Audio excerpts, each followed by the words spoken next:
Hello students, અત્યાર સુધી આપણે ચેપ્ટર 2 ની એનસીઈઆરટી એકોર્ડિંગ ટુ થિયરીનો અભ્યાસ કરતા હતા.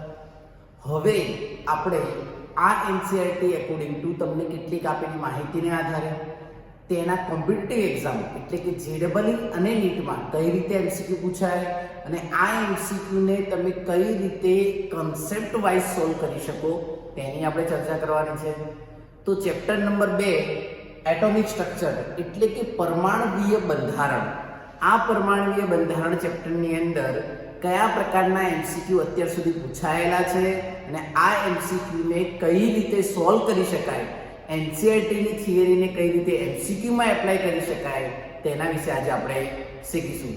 તો let's ready for enjoy chemistry with Dharmesh sir. તો સૌપ્રથમ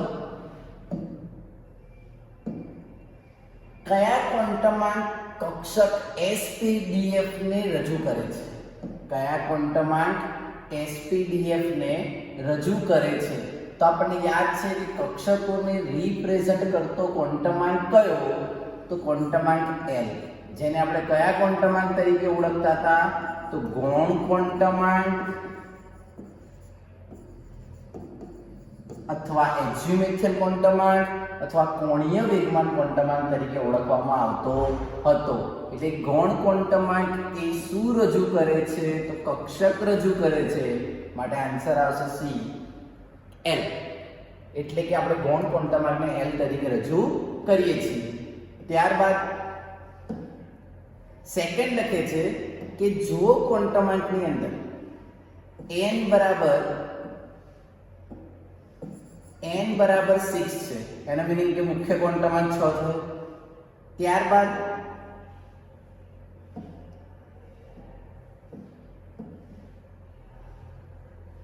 તો n બરાબર 6 છે એટલે કે મુખ્ય ક્વોન્ટમાંક 6 થયો.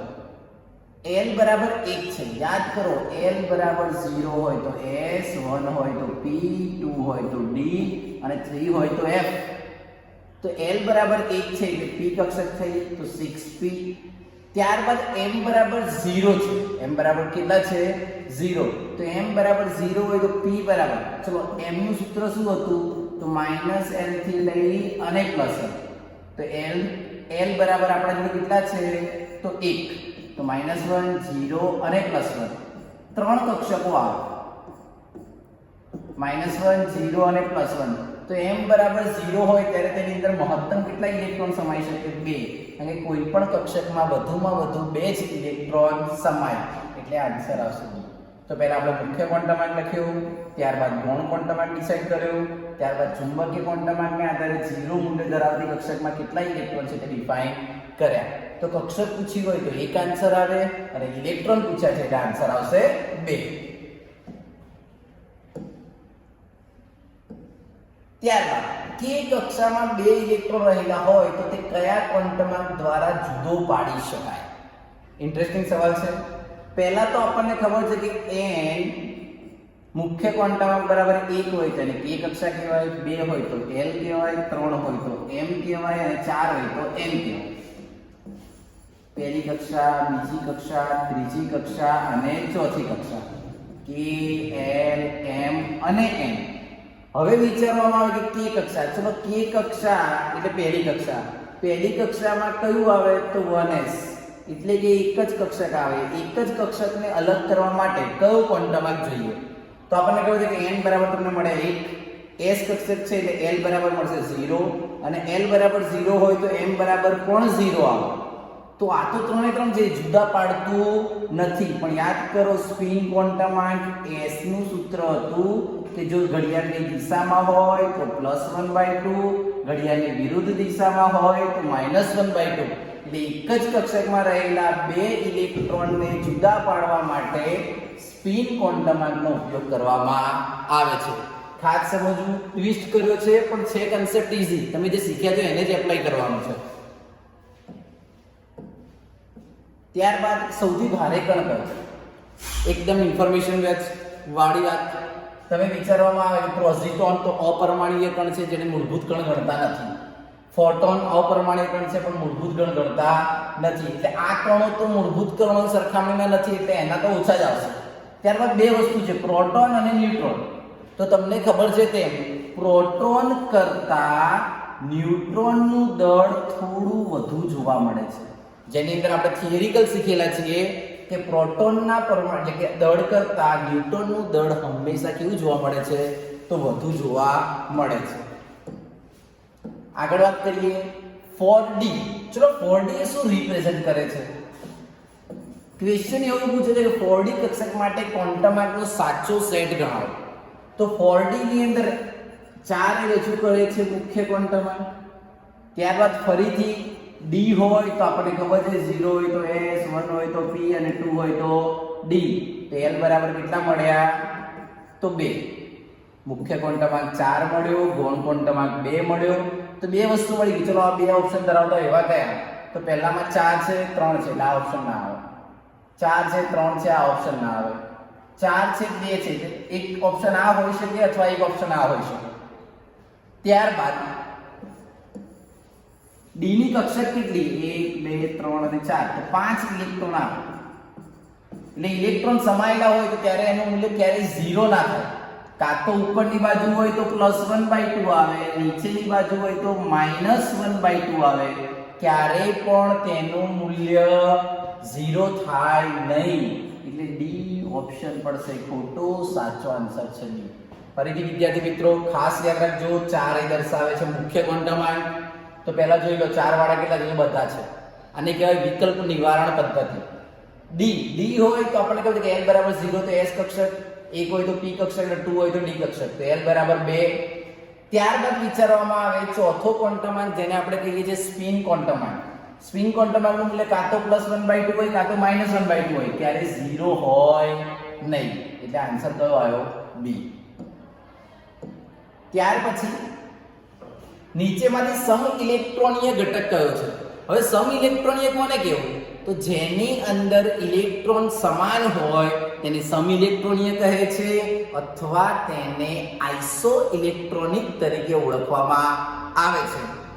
તો સૌપ્રથમ આપ્યું છે F- અને ત્યારબાદ છે O-2.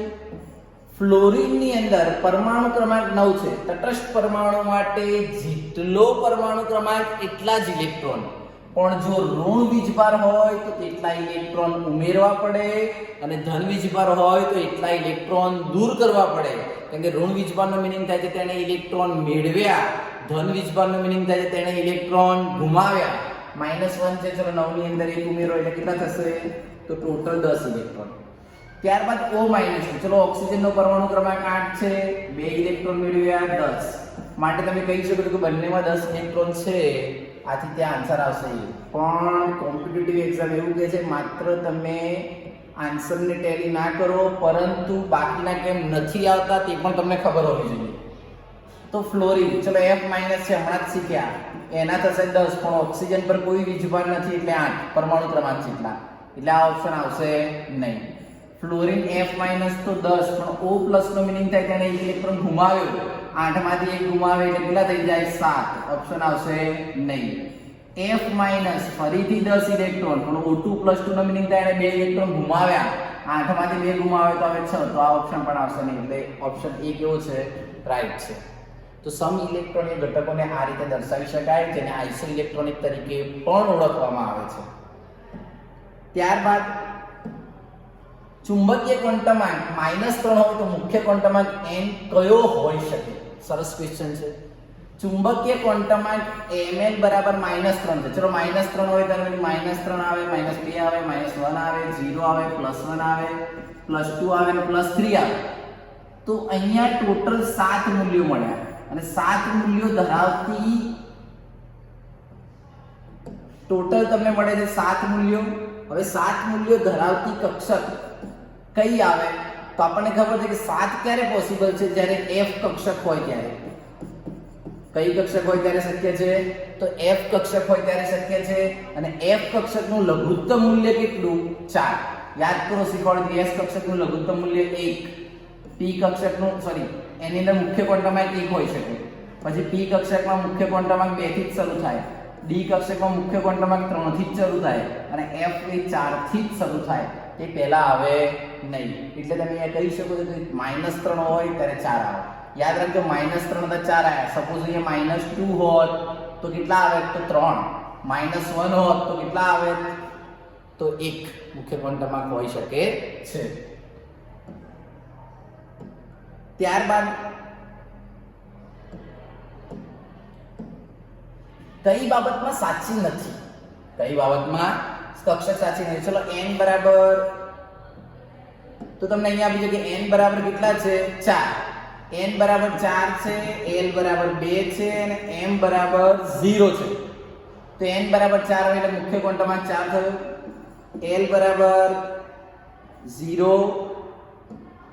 તો s કક્ષક, 1 તો p, 2 તો d, 3 તો f. તો ચલો l બરાબર 2 છે એટલે 4d થઈ. પછી એમ કહે છે કે m બરાબર 0. ત્યારબાદ n બરાબર 4 અને l બરાબર 1. હવે m બરાબર 0 આની અંદર કઈ શક્ય નથી. m બરાબર 0 શક્ય છે. કેમ? તો 4d ની અંદર ઇલેક્ટ્રોન ગોઠવો 1 2 3 4. તો અહીંયા -2 -1 0 +1 અને +2 તો 0 શક્ય છે. એટલે પહેલો સાચો. બીજાની અંદર વિચારો n બરાબર 4 l બરાબર 1. l બરાબર 1 હોય તો કઈ કક્ષક? તો p કક્ષક. p કક્ષકમાં પણ 0 શક્ય છે. -1 0 અને +1. ત્યારબાદ વિચારવામાં આવે કે n બરાબર 4, n બરાબર 4 l બરાબર 4 હોય તો 0 s p d f અને કઈ થઈ જશે? g. હવે એક વસ્તુ વિચારો, n બરાબર 4 હોય તો આપણને ખબર છે કે l નું સૂત્ર શું છે? તો 0 થી લઈ અને n-1. 0 થી લઈ અને n-1. તો l નું મૂલ્ય હંમેશા n કરતા ઓછું જ હોવું જોઈએ. અહીંયા કેવું આપ્યું છે? વધારે. એટલે C ઓપ્શન તમે કહી શકો છો કે સાચી બાબત નથી. અને એક વિદ્યાર્થી મિત્રો એક ટેકનિક આપું છે યાદ રાખવાની. હંમેશા n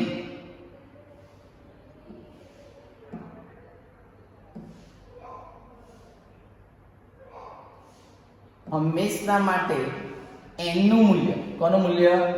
n ના મૂલ્ય કરતા n નું મૂલ્ય ઓછું જ હોય. આ વસ્તુ મગજમાં ક્લિક કરી લેવાની. મુખ્ય ક્વોન્ટમાંક કરતા ગૌણ ક્વોન્ટમાંકનું મૂલ્ય હંમેશા ઓછું હોય. અને યાદ રાખવાનું કે ચુંબકીય ક્વોન્ટમાંકનું મૂલ્ય કાં તો એના જેટલું હોય કાં તો એના કરતા ઓછું હોય, પણ ક્યારેય એના કરતા વધારે શક્ય નથી. તો પરીક્ષામાં ઘણીવાર કોમ્પિટિટિવ એક્ઝામમાં પૂછાયેલો ક્વેશ્ચન, મુખ્ય ક્વોન્ટમાંક, ગૌણ ક્વોન્ટમાંક અને ચુંબકીય ક્વોન્ટમાંક વચ્ચેનો સંબંધ જણાવો. તો મુખ્ય ક્વોન્ટમાંકનું મૂલ્ય હંમેશા l કરતા ઓછું હોય, એટલે સોરી, મુખ્ય ક્વોન્ટમાંકનું મૂલ્ય હંમેશા l કરતા વધારે હોય અને ચુંબકીય ક્વોન્ટમાંકનું કાં તો એના જેટલું હોય કાં તો એના કરતા ઓછું જોવા મળે. કારણ કે તમે જાણો છો કે n એ મુખ્ય ક્વોન્ટમાંક રજૂ કરે છે. તેનું મૂલ્ય હંમેશા પૂર્ણાંક અને ધન હોય. n એ દર્શાવે છે 0 થી લઈ અને n-1. એનો મીનિંગ એવો થયો કે એનું મૂલ્ય હંમેશા n કરતા ઓછું હોવું જોઈએ.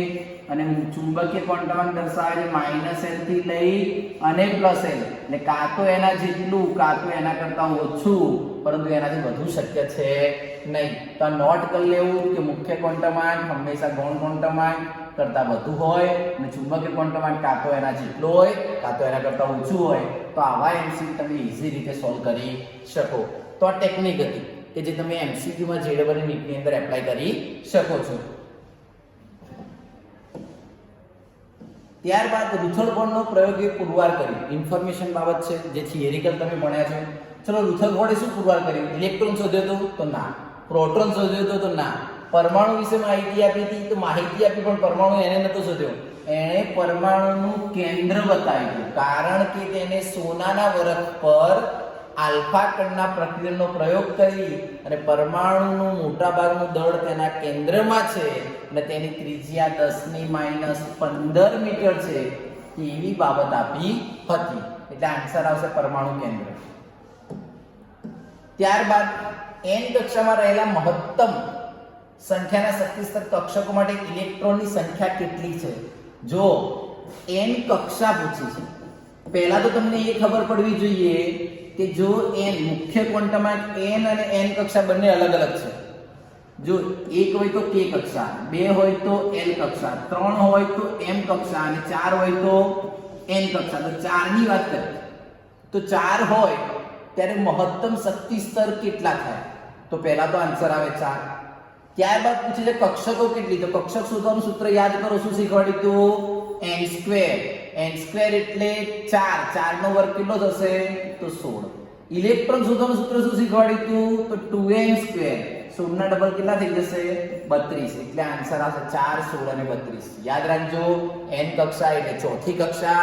ચોથી કક્ષામાં મુખ્ય ક્વોન્ટમ 4 છે એટલે શક્તિ સ્તર 4, કક્ષકો 16 અને ઇલેક્ટ્રોન 32 છે એવું તમે સમજાવી શકો છો. આ રીત છે કે કોમ્પિટિટિવ એક્ઝામના રહેલા એમસીક્યુ ને કઈ રીતે ડિફાઇન કરવા.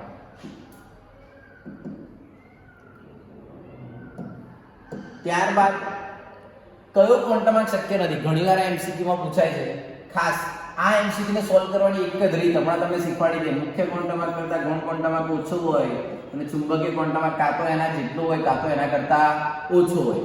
ચલો પહેલામાં વિચારો n બરાબર 3. ઓપ્શન એ માટે વિચારીએ તો n બરાબર 3, l બરાબર 2 હોય તો કઈ કક્ષા? તો યાદ કરો d કક્ષા. 0 હોય તો s, 1 હોય તો p, 2 હોય તો d, તો 3d. પછી એમ કે છે -2 તો -2 ચલો l બરાબર તમને મળી ગયા 2 એટલે -2 પોસિબલ છે. ત્યાર પછી વિચારો +1/2 તો s નું મૂલ્ય કાં તો -1/2 હોય કાં તો +1/2 હોય. તો આ વસ્તુ શક્ય છે. ઓપ્શન બી l બરાબર 4, l બરાબર 0 હોય તો કઈ કક્ષક આવે? તો s. 4s માં +1/2 એક ઇલેક્ટ્રોન હોય એવું શક્ય છે કારણ કે ઉપરની બાજુ હશે એવું માનીએ. ઓપ્શન સી n બરાબર 5 અને l બરાબર 3 છે. l બરાબર 3 એટલે 5f આવે. 5f ની અંદર આગળ વિચારીએ તો 5f ની અંદર m નું મૂલ્ય કેટલું કીધું છે? તો 0. તો શક્ય છે કે -3 થી લઈ અને +3 સુધીના 0 સહિતના બધા જ મૂલ્યો આવે. અને -1/2 એટલે ઇલેક્ટ્રોન વિચારવાનો કે નીચેની બાજુ છે તેની ચર્ચા કરીએ. છેલ્લાની અંદર વિચારીએ તો તમને કીધું છે n બરાબર 3, l બરાબર 0. 3d શક્ય છે પણ 3d હોય તો l બરાબર તમને મળે 2. l બરાબર 2 મળે તો એને કે ચુંબકીય ક્વોન્ટમમાં કાં તો -2 થી લઈ અને +2 ની વચ્ચે હોવું જોઈએ. અહીંયા આપ્યો છે -3 તો આ વસ્તુ શક્ય નથી. હવે આની અંદરથી વિચારો, આ સૂત્ર એપ્લાય કરીએ. ચલો n બરાબર 3 તો શક્ય છે, l બરાબર 2 તો ઓછું છે એ પણ શક્ય છે, પણ આ એ એના કરતા ઓછું હોવું જોઈએ. પણ ઓછાની અંદર કેટલા હોય? તો l બરાબર 2 હોય તો કાં તો -2 થી લઈને +2 સુધીના જ હોવા જોઈએ, ત્યારે -3 હોવા જોઈએ નહીં. એટલે તમે કહી શકો છો કે ઓપ્શન ડી શક્ય નથી.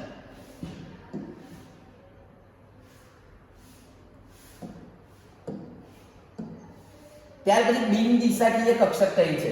આપણે આના વિશે જો અભ્યાસ કરવાનો બાકી છે, પણ મેં તમને લેક્ચરમાં વખતે એકવાર આવું કીધું હતું કે s કક્ષક છે ને એ ગોળાકાર હોય, p કક્ષક છે ને એ ડમ્બેલ આકાર હોય, d કક્ષક છે ને એ ડમ્બેલ આકાર હોય, એટલે કે બે ડમ્બેલ આકાર જોવા મળે.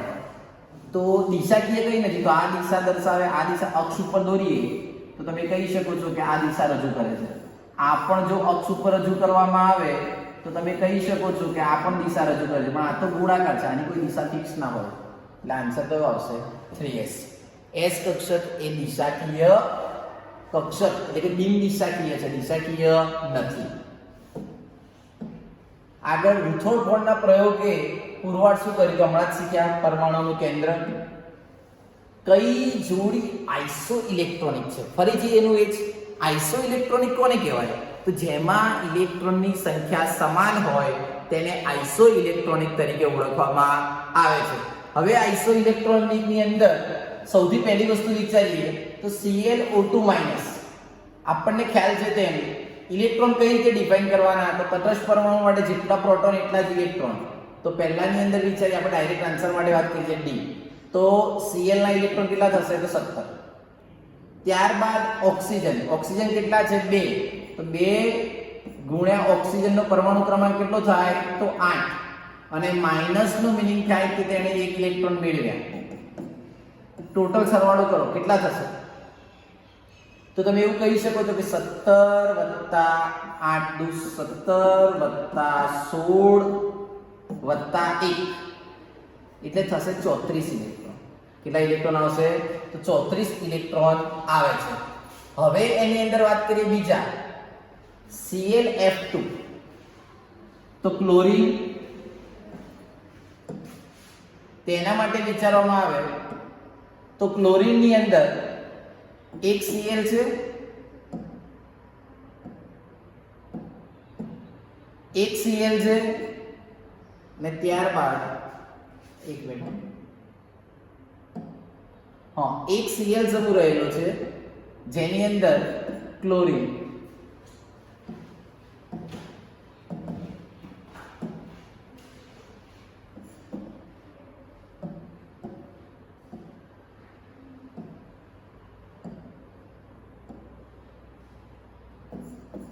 ક્લોરીન અને અહીંયા આવશે F2 પ્લસ.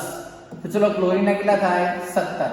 અહીંયા 9 ગુણ્યા 2 એટલે કે પરમાણુ ક્રમાંક 9 છે અને પરમાણુની સંખ્યા કેટલી છે? તો 2 અને પ્લસ છે એટલે 1 બાદ કરવાનો. તો 17 9 દુ 18 અને 1 બાદ કરો એટલે આપણને કેટલા થશે? 17. 17 ને 17 કેટલા થઈ જશે? 34. આ આપેલી માહિતી ખોટી છે. તો તમે એવું કહી શકો છો કે બંનેની અંદર 34 ઇલેક્ટ્રોન છે માટે તેને આઇસો ઇલેક્ટ્રોનિક કહી શકાય. બાકી કોઈ પણ ની અંદર એપ્લાય કરશો તો તમને જોવા મળશે કે આઇસો ઇલેક્ટ્રોનિક નથી. કેટલીક વાર ટેકનિકલ પ્રોબ્લેમને કારણે બોર્ડ અટકી જાય છે.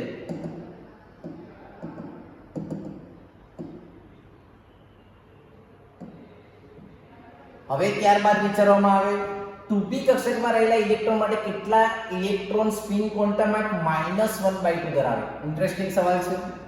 ચલો તમને પૂછ્યું છે તો 2p કક્ષક. તો 2p કક્ષક માટે સૌપ્રથમ વસ્તુ તમે એવી વિચારો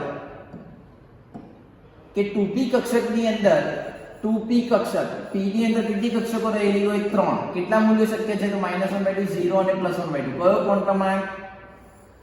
તો ચુંબકીય ક્વોન્ટમ આંક. પણ આપણે સ્પિન ક્વોન્ટમ આંકની વાત કરી છે.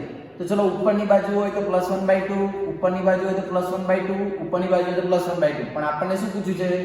-1/2 વાળા ઇલેક્ટ્રોન કેટલા? તો -1/2. ચલો નીચેની બાજુ જોઈએ તો 1 -1/2 છે. આવા કેટલા સમાઈ શકે? તો 1 2 અને 3. તો -1/2 વાળા ઇલેક્ટ્રોનની સંખ્યા 3 છે. ફરીથી યાદ રાખજો 2p છે, p કક્ષકનો ચુંબકીય ક્વોન્ટમ આંક 3 કક્ષકો આવે, -1 0 અને +1. પરંતુ જો ઉપરની બાજુ ઇલેક્ટ્રોન હોય તો +1/2 મૂકીએ છીએ, નીચેની બાજુ હોય તો -1/2 મૂકીએ છીએ. તો -1/2 રહી શકે એવા ઇલેક્ટ્રોનની સંખ્યા કેટલી? તો 3. ત્યારબાદ મુખ્ય ક્વોન્ટમાંક 4 ધરાવતા કક્ષકોની એટલે કે કક્ષકોની કુલ સંખ્યા કેટલી? યાદ કરો કક્ષક શોધવાનું સૂત્ર શું હતું? તો n². ચલો n બરાબર કેટલા છે? તો 4. અને 4 નો વર્ગ કેટલો આવે? તો 16. સપોઝ અહીંયા ઇલેક્ટ્રોન પૂછ્યા હોત તો કયું સૂત્ર આવે? તો 2n². તો 16 ગુણ્યા 2 કેટલા આવે? તો 32. તો આ રીતે આવા સરળ MCQ ને પણ તમે સોલ્વ કરી શકો છો. અને આવા પૂછાય એને નસીબ કહેવાય. હવે એમ કહે છે કે ફરીથી એકવાર સમ ઇલેક્ટ્રોનિયમ મેં ભણાવતે તે પણ કીધું હતું તમને કે સમ ઇલેક્ટ્રોનિયમના MCQ પૂછવાની શક્યતા મહત્તમ હોય છે. તો આની અંદર વિચારવામાં આવે પહેલામાં ઓક્સિજન તટસ્થ પરમાણુ માટે જેટલા ઇલેક્ટ્રોન એટલા જ એટલે જેટલો પરમાણુ ક્રમાંક હોય એટલા જ ઇલેક્ટ્રોન જોવા મળે. ઓક્સિજનની અંદર વિચારો પરમાણુ ક્રમાંક 8, ફ્લોરિનમાં 9, સોડિયમમાં 11 અને મેગ્નેશિયમમાં 12. પરંતુ -2 છે એટલે 2 ઉમેરાય. કેટલા થશે? તો 10. -1 છે એટલે 1 ઉમેરાય. કેટલા થશે? તો 10. Na+ 1 ગુમાવે તો 11 છે અને 1 ગુમાવે એટલે કેટલા થઈ જાય? 10. અને વાત કરો મેગ્નેશિયમ +2 એટલે 2 ગુમાવે એટલે કેટલા થઈ જશે? 10. તો બધામાં ઇલેક્ટ્રોનની સંખ્યા 10 છે. માટે તમે એવું કહી શકો છો કે એ ઓપ્શન છે એ કેવો છે? તો સમ ઇલેક્ટ્રોનિય જોવા મળે છે. જ્યારે આની અંદર વિચારો Na છે એટલે 11, આ કરતા મેચ ના આવે. ત્યારબાદ અહીંયા પણ Na છે, મેચ નહીં થાય. Na+ છે Mg+2 છે પણ અહીંયા O- -2 માંથી -1 છે એટલે એના ઇલેક્ટ્રોન કેટલા થાય? તો માત્ર 9 જ થાય. એટલે તમે એવું કહી શકો છો બાકી કોઈ ઓપ્શન સેટ નથી થતો. બધામાં ઇલેક્ટ્રોન ડિફાઇન કરવા અને ત્યારબાદ નક્કી કરવું કે કેટલા ઇલેક્ટ્રોન ની અંદર સમાઈ શકે છે.